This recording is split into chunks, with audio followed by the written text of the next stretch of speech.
What's up, everybody? This is Rob Shack. So today we're doing the next video in my Gran Turismo 3 Epic Races series. This is another one of my All Japan GT Championships. Got some Supras, an NSX, and two of the Skylines. And there's a lot of good spins, AI fails, crashes, collisions, you name it. It all happens here. Be sure to like, subscribe, comment, and share. Help me get to 1,000 subs. As of right now, only 8% of my viewers are sub, which is a lot lower than I expect. Well, it's lower than the average. The average is like 20. Or maybe like even higher than that. I don't even, who knows. Yeah, we'd just love to get that number up to 1,000 by the end of the year, or just the percentage to be higher. Anyway, I don't like promoting it. Once I get to 1,000 subs, I won't say anything like this anymore. Anyway, so All Japan GT Championship, great race. I tried to mess up the NSX just a little bit so that it's not the most boring race for the NSX ever. NSX actually does make good passes. Supras spin eventually, Skyline spin constantly. So it's a pretty good time, especially when at the beginning when all the cars are bunched. I just don't know how to handle being near each other on notorious corners, aka corkscrew. Here comes the Supra. As there's a lot of bunching up right here on this corner. There goes the Loctite spinning out way in the front, getting knocked by everybody and just getting completely booped by the NSX there. And he's just gonna keep sliding all over the place. It's good stuff. Brief moments where the Pennzoil's in front. That's good. Good stuff so far. Starting off strong. There's a lot of other good stuff that happens in this race. I'll try to commentate some of it, but eventually I will just kind of let it go because I want y'all just to watch it without me saying a bunch of stuff. But yeah, everyone spins a lot. Corkscrew's difficult for the Skylines and eventually the other cars too. NSX doesn't really spin out unless I mess him up, which I do. Just to keep it interesting, because the NSX is so much better than everybody else in JGTC, which in this game is kind of surprising because I'm pretty sure the NSX didn't like dominate in JGTC in its career at this time. I think it was good, but it wasn't like a completely dominating experience. So I'm like, kind of wonder why Polyphony like decided to make the NSX JGTC cars like substantially better in every way. Like they have the handling. They usually don't have the top speed, but you're not going to be driving JGTC cars on like a circuit that has them. They're usually driven on circuits like Laguna Seca, where top speed isn't really a factor in the same way. So I don't know. If someone knows who won in JGTC in like the late 90s, early 2000s, let me know, because given how the car's stats look in Gran Turismo, you'd think that the NSX just won everything all the time. And I don't think that's actually true. So yeah. Also, I'm pretty sure the Skylines are listed as winning a lot of things in JGTC, and in this game, they're like this. They just slide all over the course and go nuts, and they're usually slower too. So I'm like, I don't know. If people know what's the JGTC dominating car from the late 90s and early 2000s, I would love to know, because I feel like it's not quite this lopsided. If I had to assume, I would assume that it was not a just complete domination of all NSXs. Secondary being Supras and then Skylines just being significantly slower like this. I don't think that's true. So we'll see though. Obviously, y'all know better than me.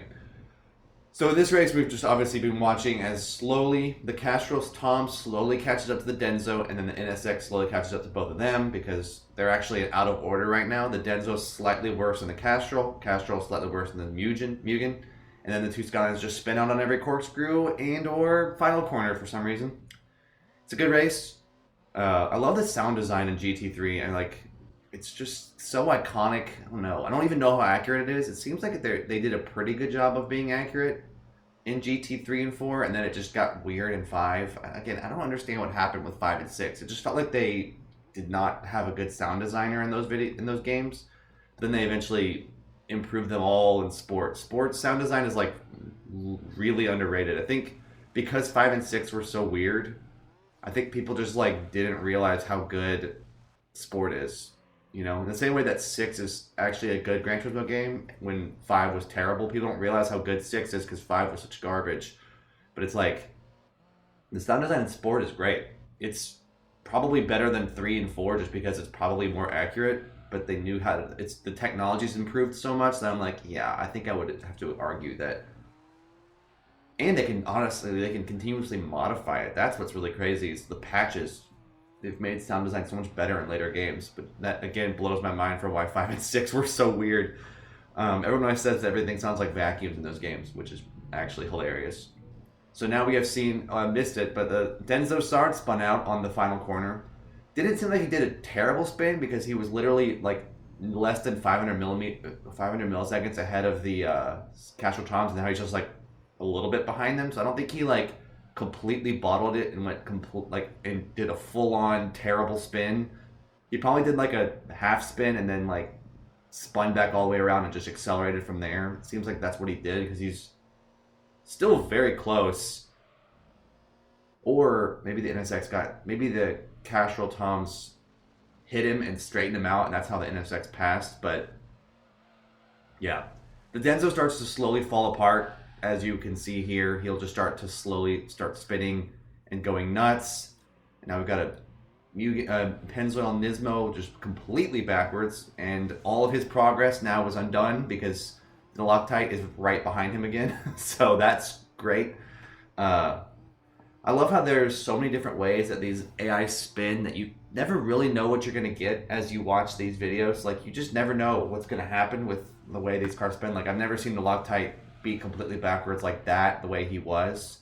And now they're both trying to get back straight, and they basically were completely in sync, actually, which is also very interesting.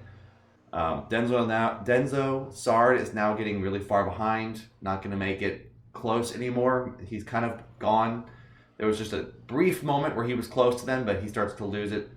And obviously, the Skylines are actually still very close. Usually by this point, the Pennzoil is extremely far behind and isn't even close, and it's not even a contest. But he's still holding on, even though he had made a lot of progress. He lost a lot of it in the last lap, so that's unfortunate for him. But, you know, to each their own. They're getting it. It makes it more interesting if they stay together anyway. So, I don't think I'll talk anymore now. Thank y'all for watching. If you made it this far, appreciate y'all made it far in the video, so I appreciate that. But I'll let it keep going. I'll show all the spins, AI fails. I'll show them all. There's a lot. Obviously, we have some Skylines of the race, so we're gonna see some good stuff. But thank y'all again and again for watching. You're awesome, and I hope y'all enjoyed these videos. Help me get to 1,000 subs, which is the dream, and I'll keep uploading. Obviously, if I get to 1,000, I'm not gonna quit. But peace.